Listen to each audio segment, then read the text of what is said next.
Good morning, children. Today we will learn about how we got names of the land.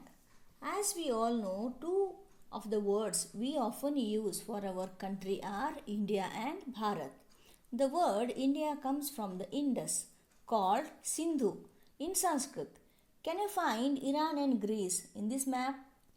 The Iranians and the Greeks who came through the northwest about 2500 years ago, and they were familiar with the Indus, and they called it the Hindus or the Indos, and the land to the east of the river was called India. The name Bharata was used for a group of people who lived in the northwest and who are mentioned in the Rig Veda, and the Rig Veda is the earliest composition in Sanskrit, which is dated about 2500 years ago. Later, the name Bharata was used for the country. Let us find out about the past. There are several ways of finding about the past. One is to search for and read books that were written long ago. These were called as manuscripts because they were written by hand, and the word comes from the Latin word manu, meaning hand. These are usually written on palm leaf or on the specially prepared bark of a tree known as the birch, which grows in the Himalayas. The manuscripts were written about 1000 years ago. The palm leaves were cut into pages and tied together to make books. Over the years, many manuscripts were eaten by insects and some were destroyed, but many have survived, and they were often preserved in temples and monasteries. These books dealt with all kinds of subjects, religious beliefs and practices, the lives of kings, about medicine and about science.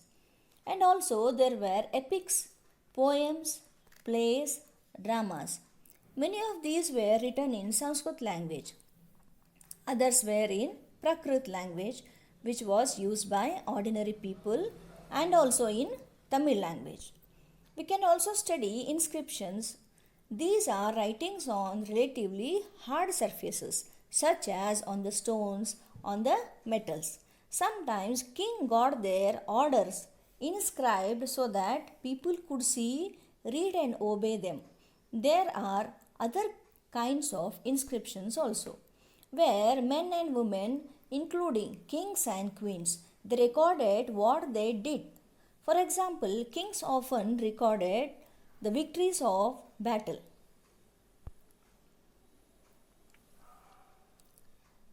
There were many other things that were made and used in the past. Those who study these objects are called archaeologists. They study the remains of buildings made up of stone and brick, like paintings on the wall and sculpture of the temple. They also explore and excavate. Excavate means digging under the surface of the earth to find the tools, weapons, pots, pans, ornaments and coins. Some of these objects may be made up of stone and others of bone. Some were made up of baked clay or metal. These objects that were made hard and they were imperishable substances usually survived for a long time. Archaeologists also search for bones of animals, birds and fish to find out what people ate in the past, and the plants remains that survived far more rarely. They did not survive. If seeds of grain or pieces of wood have been burnt, they survived in the charred form, means in a burnt form. Have you ever got the cloth found frequently by archaeologists? No, because it rots. Historians, that is scholars who study the past, they often use the word source to refer to the information found from manuscripts, inscriptions and archaeology. Once these sources are found, learning about the past becomes an adventure. As we go on reconstructing it bit by bit, so we'll get to know what was found. So historians and archaeologists are like detectives who use all these sources like clues to find out about our past. Do you notice the title of this book, Our Past? We have used the word past in plural to draw attention to the fact that the past was different from different group of people. For example, the lives of herders or farmers were different from those of kings and queens. The lives of the merchants were different from those of craft persons, and so on.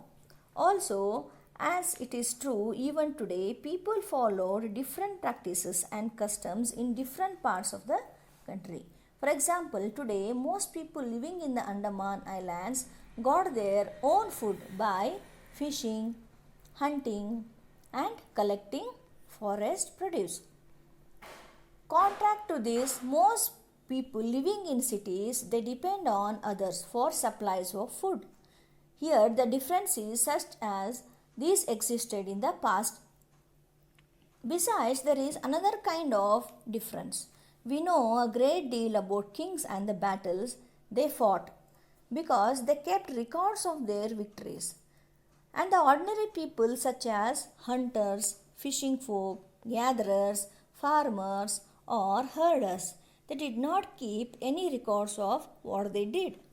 While archaeology helps us to find out about their lives, there is much remains unknown. If somebody asks you the date, you will probably mention the day, month and year, 2000 and something. These years are counted from the date generally assigned to the birth of Jesus Christ, who is the founder of Christianity. So 2000 means 2000 years after the birth of Christ. All dates before the birth of Christ are counted backwards and usually have the letters BC, before Christ, added to it. In this book, we will refer to the dates going back from the present using 2000 as our starting point.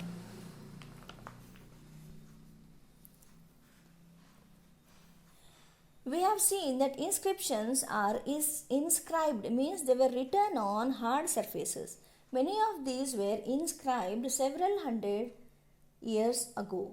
All inscriptions contain both scripts and language. Language which is used as well as scripts have changed over time. So how do scholars understand what was inscribed? This can be done through a process of decipherment.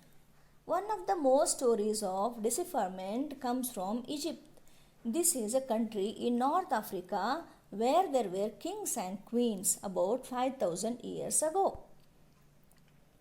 Rosetta is a town in the north coast of Egypt, and here an inscribed stone was found which contained inscriptions in 3 different languages and scripts, Greek and 2 forms of Egyptian. Scholars who could read Greek, they figured out that the names of the kings and queens were enclosed in a little frame called cartouche.